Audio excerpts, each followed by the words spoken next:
Hello everyone, my name is Akanksha Shukla and welcome back to this YouTube channel. आज की video का topic है, आज के वीडियो में हम डिस्कस करने वाले हैं कि जो सीजीपीएससी एई का नॉन टेक का पेपर हुआ था उसमें किस सब्जेक्ट से कितने क्वेश्चंस आए थे। यहाँ पर अगेन हम 2017 का पेपर ले रहे हैं।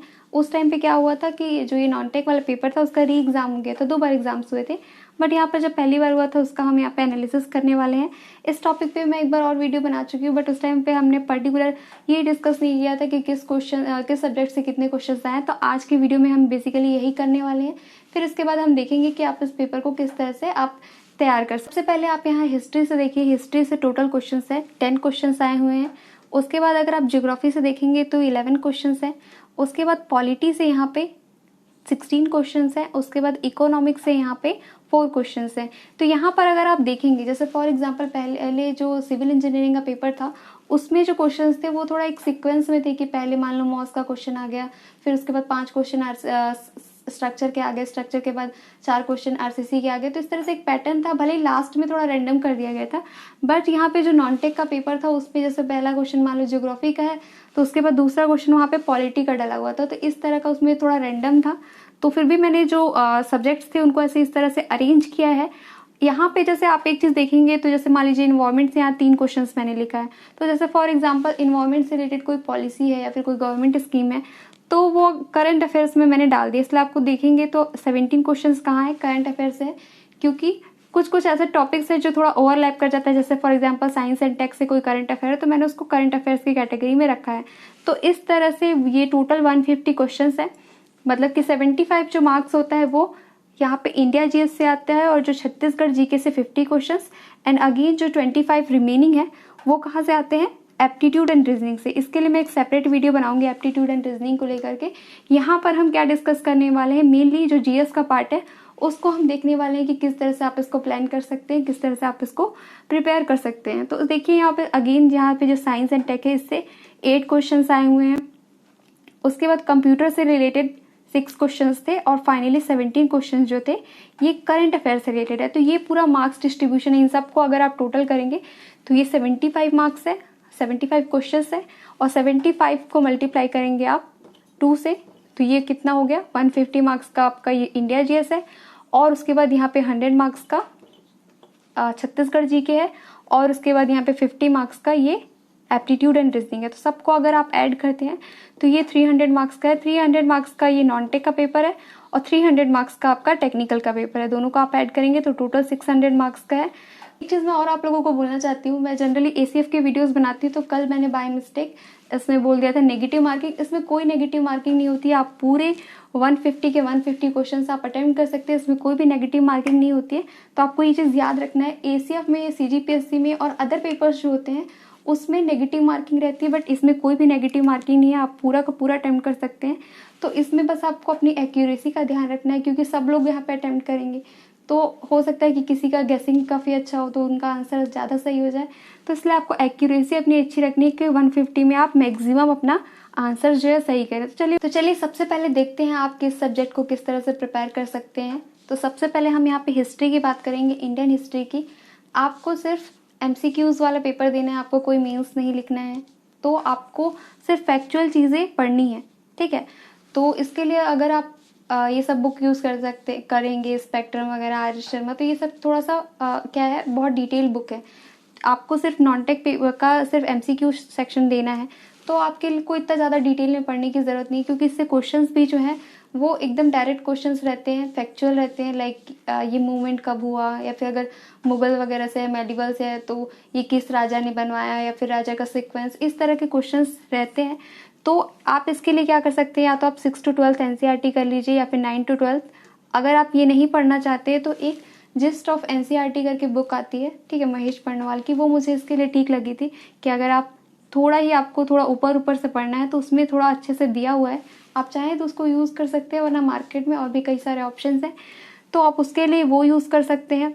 ज्योग्राफी में आप 11th एंड 12th की एनसीईआरटी देख सकते हैं, क्योंकि इसमें क्या है, अच्छी तरह से सिंपल लैंग्वेज में दिया है तो आप हाईलाइट करके पढ़ सकते हैं, ठीक है। या तो आप बुक ले लें या फिर आप लैपटॉप में भी हाईलाइट करके पढ़ सकते हैं, ठीक है। पीडीएफ डाउनलोड करके इजीली मिल जाता है पीडीएफ। अदरवाइज इसके लिए भी आप महेश पर्णवाल की जो ये बुक आती है, पतली सी है, इतनी मोटी सी है, ठीक है। दोनों हिस्ट्री एंड ज्योग्राफी का एक ही टाइप का दिखता है, बस कवरिंग अलग। तो उसमें भी क्या है, कंपाइलेशन है 6 to 12 एनसीईआरटी का, तो ये मुझे ठीक लगी थी। ठीक है, आप ये भी यूज़ कर सकते हैं। अदरवाइज मार्केट में और भी कई सारे ऑप्शंस है जियोग्राफी के, क्योंकि ये सब क्या है, इंडिया जीएस का काफ़ी कॉमन है, हर एक एग्जाम में आता है, तो बहुत सारी बुक्स आती हैं। अब इसके बाद नेक्स्ट पॉलिटी देखते हैं। पॉलिटी के लिए आप क्या कर सकते हैं, जो एसएससी लेवल की बुक्स आती हैं, फिर एसएससी लेवल के जो यूट्यूब वीडियोस हैं उनको आप देख सकते हैं, क्योंकि यहाँ से जनरली आपको आर्टिकल्स, फंडामेंटल राइट्स, इस तरह के क्वेश्चंस आए हुए हैं इन सारे टॉपिक से। तो यहाँ पर आप देख सकते हैं 16 क्वेश्चंस, यानी ये बहुत ज़्यादा है। यानी जितने भी यहाँ पे आपको टॉपिक्स दिख रहे हैं 8 इंडिया जीएस के, तो इसमें आपको पॉलिटी पे सबसे ज़्यादा ध्यान देना है, क्योंकि पॉलिटी सबसे ज़्यादा इंपॉर्टेंट है। तो यहाँ पर आप एसएससी लेवल की बुक्स जो है यूज़ कर सकते हैं। ठीक है, तो यहाँ पे जो लक्ष्मीकांत भी आप पढ़ सकते हैं अगर आपको डीप में पढ़ना है। ठीक है, उसमें भी काफ़ी अच्छे लैंग्वेज में दिया हुआ है, इसके पीडीएफ टेलीग्राम वगैरह पे इजीली मिल जाते हैं, आप वहाँ से पढ़ सकते हैं और शॉर्ट नोट्स इसका बनाते चलिए। ठीक है, पॉलिटी एनसीईआरटी भी आप इसके लिए यूज़ कर सकते हैं। अदरवाइज अगेन ये जो जिस्ट ऑफ एनसीईआरटी रहता है वो काफ़ी ठीक है इसके लिए। आप कोई शॉर्ट में बुक, आप लूसेंट भी यूज़ कर सकते हैं, आप वीडियोस देखते जाइए और लूसेंट में आप टिक करते जाइए, इस तरह से भी आप कर सकते हैं। जितना ज़्यादा से ज़्यादा प्रैक्टिस कर सकते हैं आपको करनी है। उसके बाद इकोनॉमिक्स देखेंगे तो आप यहाँ पे 4 क्वेश्चन है और इकोनॉमिक्स का सिलेबस भी बहुत बड़ा है, तो अगर आप चाहें तो इसको थोड़ा लीस्ट प्रायोरिटी में रख सकते हैं। ठीक है, इकोनॉमी आपको थोड़ा, अगर आप नहीं भी पढ़ेंगे तो भी चल जाएगा, बाकी सब्जेक्ट्स को आप बहुत अच्छे से कर लीजिए, क्योंकि अगर आप नॉन टेक से बिल्कुल भी फैमिलियर नहीं है तो आप इकोनॉमिक्स को थोड़ा छोड़ भी सकते हैं। अगेन देखते हैं इन्वायरमेंट से जनरली बायोडाइवर्सिटी, इस तरह के इजी क्वेश्चंस ही आते हैं। यहाँ से आप देखेंगे तो कम क्वेश्चंस आए हुए हैं, और भी जो क्वेश्चंस थे वो करंट अफेयर्स के अंदर इंक्लूड हो गए हैं, तो आप इसको भी थोड़ा लीस्ट प्रायोरिटी में रख सकते हैं। लेकिन फिर भी आप इसको एक बार रीड आउट कर सकते हैं अगर आप चाहें तो, पर इसके क्वेश्चंस अगर आप नहीं भी पढ़ेंगे तो भी आपसे बन सकते हैं, क्योंकि इसको आप बचपन से पढ़ते आ रहे हैं। ठीक है, इन्वायरमेंट तो इसको आप ऐसा करिए कि आपको, जैसे बहुत सारे कोचिंग्स वाले इसके बुक्स निकालते रहते हैं, ठीक है, दृष्टि या फिर जो भी ऐसे बुक्स आती है उसको आप यूज़ कर सकते हैं। उसके बाद साइंस एंड टेक, ठीक है, साइंस एंड टेक से आप देखेंगे तो 8 क्वेश्चंस हैं। ये भी अगर आप चाहें तो थोड़ा कम, ये जो स्टार्टिंग के आप जो 3 सब्जेक्ट्स देख रहे हैं इन पे आपको सबसे ज़्यादा फोकस करना है, क्योंकि ये देख रहे हैं कि ये आपको पता है कि किस तरह के क्वेश्चंस भी आएंगे और इनका जो सिलेबस है वो एकदम सीधा सीधा है। इसमें आप देखेंगे तो हो सकता है कि आप बहुत ज़्यादा मेहनत करें और आपको वहाँ से आउटपुट थोड़ा कम मिले। तो साइंस एंड टेक को भी आपको अच्छे से पढ़ना है। ठीक है, इसके लिए जो घटना चक्र की बुक होती है उसमें भले ही एमसीक्यूज है बट उनके एक्सप्लेनेशन ठीक रहते हैं। तो आप क्या कर सकते हैं, एनसीईआरटी से साइंस पढ़िए, उसके बाद घटना चक्र से आप वहाँ पे क्वेश्चन सॉल्व करिए, तो आपको ज़रूर बेनिफिट मिलेगा। उसके बाद कंप्यूटर देखिए, अगर आपको इंटरेस्ट है तो आप इस पर अच्छे से देखिए। इसके जो क्वेश्चंस है वो भी काफ़ी ईजी थे, मतलब सिंपल लेवल। इनमें से कौन सा सर्च इंजन है, नहीं, कभी कभी थोड़ा इजी क्वेश्चन भी आ जाता है, तो आपको इस तरह से थोड़ा सा ध्यान दे करके इसको प्रिपेयर करना है।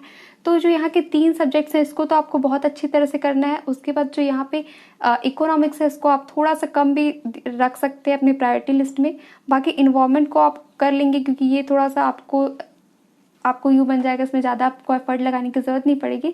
साइंस एंड टेक कुछ लोगों के लिए टफ होता है, कुछ लोगों के लिए ईजी होता है, तो आपके लिए ये ऑप्शनल है कि अगर आप चाहें तो इसको अच्छे से कर सकते हैं। लेकिन मान लीजिए आप यहाँ पे अगर कर रहे हैं कि आपको इसको थोड़ा कम प्रायोरिटी दे रहे हैं, तो आपको ये छत्तीसगढ़ को और एप्टीट्यूड में थोड़ा सा ज़्यादा मेहनत करनी पड़ेगी, क्योंकि ऐसा है कि आप हर एक पार्ट नहीं छोड़ सकते कि आप ये भी छोड़ देना, ये भी छोड़ देना। आपको क्या है, पूरे पेपर में आप सिर्फ, आपके पास चांसेस है कि आप एटलीस्ट जो थोड़ा बहुत जो माइनर सब्जेक्ट्स हैं उनको आप थोड़ा कम पढ़ सकते हैं। तो जैसे यहाँ पे आप इकोनॉमिक्स हो गया और साइंस एंड टेक अगर आपका वीक है तो, और science and tech and computer को आप थोड़ा कम कर सकते हैं, बाकी सबको आपको बहुत अच्छे से करना पड़ेगा। उसके बाद करंट अफेयर्स का सेक्शन आता है, तो इसके लिए काफ़ी लोग परेशान रहते हैं। तो आप जो पर मंथ प्रतियोगिता दर्पण आती है, ठीक है, पीडीएफ आपको इजीली टेलीग्राम वगैरह पे मिल जाएगा, तो आप वहाँ से करंट अफेयर्स को पर मंथ कर सकते हैं। ठीक है, अदरवाइज ईयरली कंपाइलेशन भी जो आता है लास्ट में, ईयर के एंड में, उसको भी आप पढ़ सकते हैं। अभी तो खैर टाइम है, क्योंकि अभी एग्ज़ाम के कोरोना के कारण कुछ नोटिफिकेशन नहीं आ रहा है, और जब तक नोटिफिकेशन नहीं आता तब तक एग्ज़ाम के बारे में हम कुछ कह नहीं सकते, तो आप थोड़ा वेट कर सकते हैं। अदरवाइज आपको प्रतियोगिता दर्पण से करंट अफेयर्स जो है थोड़ा सा रीड आउट कर लेना चाहिए, जिस तरह के क्वेश्चन यहाँ पे आते हैं कि कौन कौन सा इंडेक्स है या फिर कोई प्राइज़ मिला है स्पोर्ट्स से रिलेटेड, इस तरह के यहाँ से करंट अफेयर्स पूछे गए हैं। उसके बाद आता है छत्तीसगढ़ का सेक्शन। छत्तीसगढ़ का सेक्शन जैसे कि हम ऑलरेडी लास्ट वीडियो में बात कर चुके हैं कि इससे जनरली छत्तीसगढ़ का पूरा जीके, छत्तीसगढ़ का history, geography, economy, polity, current affairs, इस तरह के क्वेश्चंस यहाँ से आए हैं, आर्ट एंड कल्चर से। तो इसको तो आपको बहुत अच्छे से करना है। जो पूरा हरिराम पटेल की जो बुक आती है उसमें जितना भी सिलेबस दिया है सबको अच्छी तरह से करके इसके एमसीक्यूज जो सॉल्व करने, क्योंकि देखिए 50 क्वेश्चन से बहुत ज़्यादा इंपॉर्टेंट है, ईजी रहता है, आप इसको अच्छे से तैयार कर सकते हैं अपना। उसके बाद यहाँ पे एप्टीट्यूड एंड रीजनिंग, इसके लिए अलग से वीडियो आएगी, तो इसको मैं नेक्स्ट वीडियो में बताऊंगी। तो इस वीडियो में इतना ही। अगर आपको वीडियोस अच्छे लगते हैं तो आप लाइक करें, शेयर करें और चैनल को सब्सक्राइब करें।